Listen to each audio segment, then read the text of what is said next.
You ever try fitting a 20-hour emotional roller coaster into a 7-hour HBO drama? Yeah. Season 2 did. And it shows. The Last of Us Season 2 picks up the emotionally scorched pieces left behind in Season 1 and sprints headfirst into the consequences of Joel's final decision. If you know, you know. And if you don't, consider this spoiler-free. For now. As the infected world keeps crumbling, Ellie and Joel navigate new threats, new faces, and a whole lot of moral ambiguity. There's trauma, drama, flashbacks, and of course, fungus. You're never more than 3 minutes away from someone either crying or dying, sometimes even both. Let's just say this, Bella Ramsey and Pedro Pascal could act their way through a zombie apocalypse, blindfolded, and still outshine half of Hollywood. Ramsey continues to show us that she's still Ellie, nuanced, raw, and chaotic in the best way. Pascal remains the emotionally tortured, morally grey dad we all wish would adopt us. Abby. Performance-wise, she kills it. Figuratively and probably literally. She brings depth and grit, but they really did her dirty with those noodle arms. Abby's signature buffness wasn't just for flex. Pun very much intended. It was part of her identity. Stripping that away felt like nerfing a boss fight. She still commands the screen, but fans of the game might find themselves squinting and saying, where's the rest of her? Visually, the show remains a top-tier production. Cinematography is stunning, the camera movements are immersive, and the infected still look like your worst Tinder date. The soundtrack tries to echo the melancholy of Season 1's best moments, sometimes nailing it, sometimes just playing a sad banjo music in hopes we cry.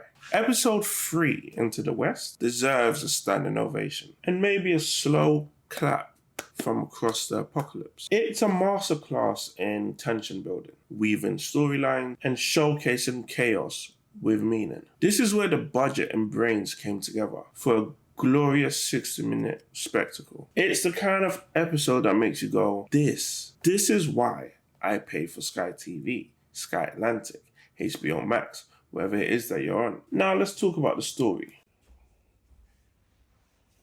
You like film and TV. That's why you're here. Hit that follow button. Let's go.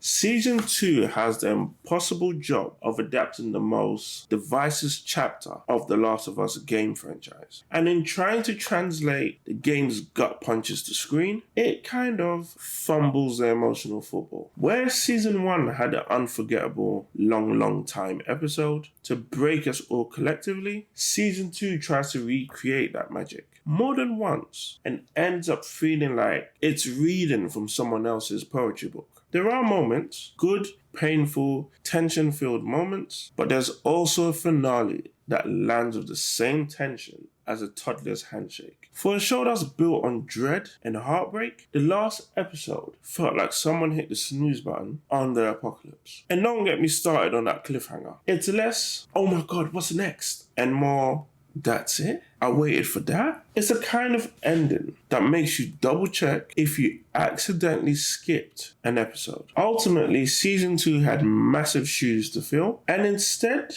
opted for, let's say, oversized Crocs. It highlights a growing truth in video game adaptations. Sometimes it's better to craft new stories in the same world rather than try to shrink 20 hours of interactive, emotional gameplay into a 7-hour passive watch. You lose too much in the compression. And no, not just Abby's biceps. Season 1 was a genre-defining TV moment. Season 2, a well-acted, beautifully shot, emotionally mixed bag. It's not a disaster by any means, but it proves that some stories might be better experienced with a controller in hand. Let's see what they do with Abby's arc in Season 3, because if they mess that up too, well, we riot politely on Reddit. I'm Ken Mr. I'm going to watch it so you don't have to. And if you're enjoying film, TV, video games, and theatre, hit that follow button. That way, let's discuss.